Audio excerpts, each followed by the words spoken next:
It can help better our quality of life if we have more control over our resources that are going to eventually affect our future and our culture and our people.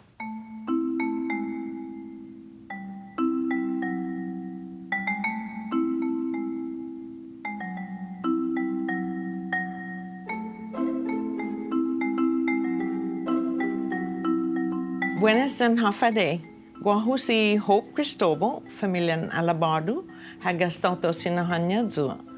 I dos na jovencita Gwini Pagu, I nieta si Isa Tanaka, then si Inina Tanaka.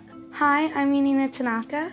Hi, I'm Isa Tanaka. And this is our Nana, Hope Cristobal. And she's a resource protector. You do know what resources are, don't you? So like the water we drink, and then the air that we breathe, and the resources that come from the land. Yes, including forests and all the life in the forest. Why are resources important to protect? Because if we don't have them, we can get very sick. And also so the next generation can live on Guam and have a happy life. Wonderful. So our resources help us survive, and more than survive, but thrive in our lives. And water is the source of life. It affects our food and everything around us in general. And so the sources of water on a small, tiny island like Guam, for example, we have Fena Lake and we have the Ugam River that provides water for the southern half of our island. Up in the north, we have the Northern Guam Lens Aquifer, which is a sole source aquifer that basically provides our drinking water for over 70% of the island. The largest villages, Dedido and Jigo, sit right on top of the aquifer. And so does the Anderson Air Force Base, the New Marine Base, Tamuning, Tomhom, and other villages of the northern half of Guam.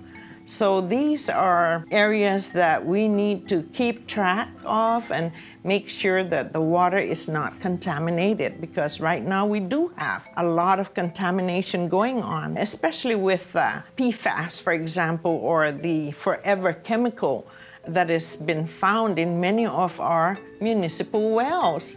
So what would happen to our community if we don't protect our resources, or if we run out of our natural resources? We wouldn't have food or water to keep us healthy, and we would get sick.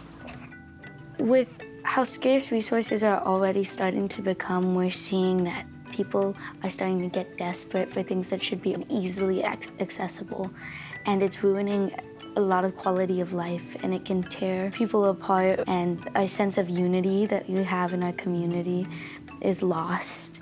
It'll also greatly affect the next generation if they come into our community and it's already broken down. What are some of the ways that we can work to protect our resources? We can minimize our buildings so we can have more land. It also reduces pollution in the air from the building. We can also bring awareness to the topic so more people can take action against it. Instead of using fossil fuels, we can start using like solar panels. Wonderful. Those are some of the ways that we can protect our resources. Education. But sometimes we need to do action work. Actions are needed when you need to make a statement to those that make the decisions. For the most part, the general community is not in a position to make decisions. We are asked for our opinion, but it is not guaranteed that the process will allow our community to be heard. So we can put up signs, we can organize protests, and we can talk to our friends and get them involved. And I like the idea of solar panels because there's an abundance of natural resources out there, and the sun is one. The ocean thermal energy can be used. We need to begin to change our ways from the more consumption type of living to a more contribution for each other, for our community. In the work of protecting resources is this aspect of demilitarization. We need to look at it in its various components and how it affects our lives, our health, and our state of being here in a small island. What is demilitarization? Demilitarization is like lessening the impact of the military on our resources. We can begin there. We can also address the influx of military on the island. And those are some of the easier ways that we can speak up about because we see them, they're visible. There may be other ways to demilitarize.